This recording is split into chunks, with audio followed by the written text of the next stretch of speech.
Syederalun jajaran Polres Lok Sumawe menggelar doa bersama atas wafatnya ulama karismatik Aceh Tengku Haji Muhammad Amin atau Abu Tumin Blang Blade. Kegiatan tersebut berlangsung di Masjid Babut Taqwa Polres Lok Sumawe pada Senin 3 Oktober 2022 malam.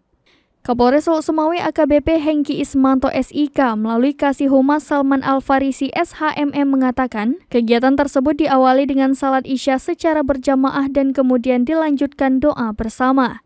Lanjutnya, jajaran Polres Lok Sumawe turut berduka cita yang sedalam-dalamnya atas berpulangnya ke rahmatullah Tengku Haji Muhammad Amin dan semoga almarhum mendapatkan tempat terindah di sisi Allah Subhanahu wa Ta'ala. Kasih Humas Polres Lok Sumawe juga menambahkan doa bersama ini dihadiri Kapolres Lok Sumawe AKBP Hengki Ismanto SIK, Wakapolres Kompol Dedi Darwinsyah SEMM, Kabak OPS Kompol Abdul Muin, para pejabat utama Polres Lok Sumawe dan sejumlah personil.